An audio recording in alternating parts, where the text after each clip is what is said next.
ನಡಿ ಈಗ ಶುರು ಮಾಡೋಣ.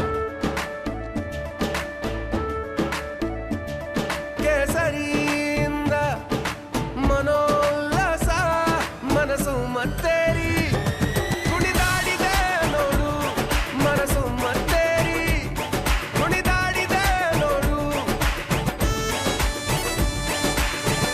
ಕ್ಷಣ ಕ್ಷಣವೂ ಆಚರಿಸಿ ಕೇಸರಿ ಹಬ್ಬ.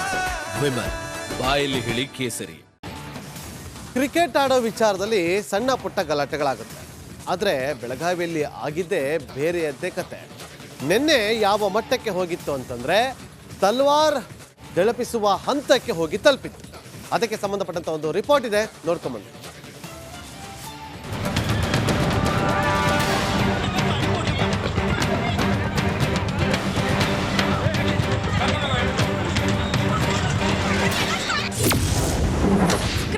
ವಿಚಾರಕ್ಕೆ ಹುಡುಗರ ನಡುವೆ ಮಾರಾಮಾರಿ,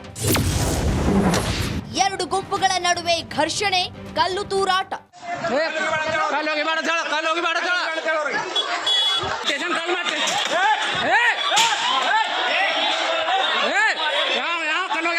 ಕ್ರಿಕೆಟ್ ಆಡ್ತಾ ಇದ್ದ ಹುಡುಗರ ನಡುವೆ ಕ್ಷುಲ್ಲಕ ಕಾರಣಕ್ಕೆ ಶುರುವಾದ ಜಗಳ ವಿಕೋಪಕ್ಕೆ ತಿರುಗಿದೆ.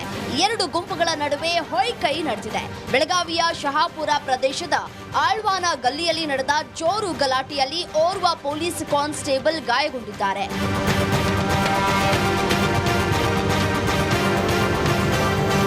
ಯುವಕರ ನಡುವೆ ಮಾರಾಮಾರಿ ಇಷ್ಟಕ್ಕೆ ನಿಂತಿಲ್ಲ. ಮನೆಗಳ ಮೇಲೂ ಕಲ್ಲು ತೂರಾಟ ನಡೆಸಿದ್ದಾರೆ. ಸಿಸಿಟಿವಿ ಕ್ಯಾಮೆರಾಗಳ ಬೆನ್ನು ಬಿದ್ದಿರುವ ಶಹಾಪುರ ಠಾಣೆ ಪೊಲೀಸರು ತನಿಖೆಯನ್ನ ಚುರುಕುಗೊಳಿಸಿದ್ದಾರೆ. ಘಟನಾ ಸ್ಥಳಕ್ಕೆ ನಗರ ಪೊಲೀಸ್ ಆಯುಕ್ತ ಇಡಾ ಮಾರ್ಟಿನ್, ಡಿಸಿಪಿ ರೋಹನ್ ಭೇಟಿ ನೀಡಿ ಪರಿಶೀಲನೆ ನಡೆಸಿದ್ದಾರೆ. ಒಂದು ಗ್ರೌಂಡ್ ಇದೆ, ಸೊ ಯಾವಾಗಲೂ 2-3 ಟೀಮ್ ಅಲ್ಲಿ ಆಡ್ತಾ ಇದ್ರೆ, ಸೊ ಆ ಸಂದರ್ಭದಲ್ಲಿ ಸ್ವಲ್ಪ ಜಗಳ ಆಗಿದೆ ಗ್ರೌಂಡಲ್ಲಿ. ಮನೆಗೆ ವಾಪಸ್ ನಂತರ ಮತ್ತೆ ಇನ್ನೊಂದು ಸತಿ ಆ ಏರಿಯಾದಲ್ಲಿ ಗಲಾಟೆ ಆಗಿತ್ತು. ಅವರು ಎಲ್ಲ ಸೇಮ್ ಲೊಕ್ಯಾಲಿಟಿದಲ್ಲಿ ಇದ್ದಾರೆ, ಸೊ ಎಲ್ಲ ಲೋಕಲ್ಸ್ ಇದ್ದರೆ ಅದು ಲೊಕ್ಯಾಲಿಟಿದಲ್ಲಿ. ಸೊ ಬಂದಮೇಲೆ ಮತ್ತೆ ಇನ್ನೊಂದು ಸತಿ ಅವರು ಗಲಾಟೆ ಮಾಡಿದ್ದಾರೆ.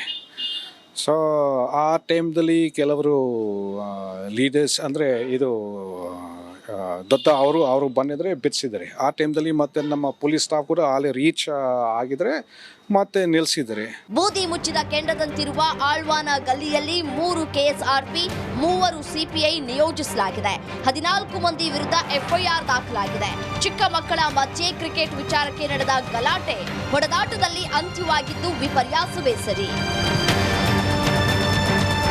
ಮೈಲಾರಿ ಪಟಾತ, ರಿಪಬ್ಲಿಕ್ ಕನ್ನಡ, ಬೆಳಗ್ಗೆ. ಕೆಎಸ್ಆರ್ಟಿಸಿ ಬಸ್ ಒಳಗಡೆ ಸೋರುತ್ತೆ, ಡ್ರೈವರ್ ಸೀಟಲ್ಲೇ ಸೋರುತ್ತೆ ಅನ್ನುವಂಥದ್ದು ದೃಶ್ಯ ಲಭ್ಯ ಇರತಕ್ಕಂಥದ್ದು.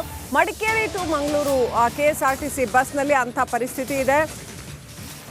ಛತ್ರಿ ಹಿಡಿದು ಬಸ್ ಚಾಲನೆ ಮಾಡ್ತಾ ಇದ್ದಾರೆ ಡ್ರೈವರ್, ಅಂಥ ಪರಿಸ್ಥಿತಿ ಇದೆ. ಸಾಮಾಜಿಕ ಜಾಲತಾಣದಲ್ಲಿ ಈ ಒಂದು ಬಸ್ನ ಅವಸ್ಥೆ ವಿಡಿಯೋ ವೈರಲ್ ಆಗಿದೆ. ಮಳೆಯಿಂದ ಸೋರ್ತಾ ಇರೋ ಬಸ್ನಲ್ಲಿ ಪಾಪ ಛತ್ರಿ ಹಿಡ್ಕೊಂಡು ಡ್ರೈವರ್ ಡ್ರೈವ್ ಮಾಡ್ತಾ ಇರ್ತಕ್ಕಂಥದ್ದು. ದುರವಸ್ಥೆ ನೋಡಿ ಕೆಎಸ್ಆರ್ಟಿಸಿಯದ್ದು. ಇದು ಒಂದು ರೀತಿ ಡೇಂಜರಸ್ ಅಲ್ವಾ, ಜನಗಳ ಪ್ರಾಣಕ್ಕೆ ಕುತ್ತು ತರುವಂಥದ್ದಲ್ವಾ ಇದು.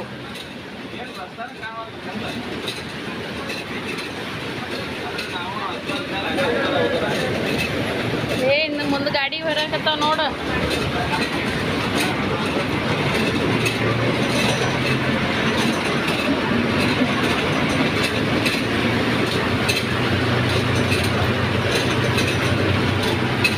ಇಟ್ಕೊಳ್ಳ ಛತ್ರಿನ.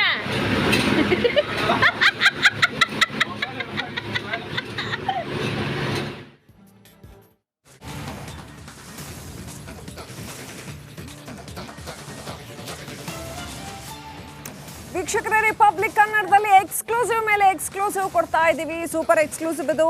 ಸೌಂದರ್ಯ ಜಗದೀಶ್ ಆತ್ಮಹತ್ಯೆ ಹಿಂದೆ ಸಾಕಷ್ಟು ಅನುಮಾನಗಳೆದ್ದಿದ್ವು. ಈಗ ಆ ಒಂದು ವಿಚಾರಕ್ಕೆ ಸ್ಫೋಟಕ ಟ್ವಿಸ್ಟ್ ಸಿಕ್ಕಿದೆ. ಜಗದೀಶ್ ಅವರ ಬಿಸ್ನೆಸ್ ಪಾರ್ಟ್ನರ್ಗಳ ಮೇಲೆ ಎಫ್ಐಆರ್ ಆಗಿರ್ತಕ್ಕಂಥದ್ದು. ಸುರೇಶ್ ಹೊಂಬಣ್ಣ, ಸುಧೀಂದ್ರ ವಿರುದ್ಧ ಎಫ್ಐಆರ್ ಆಗಿದೆ.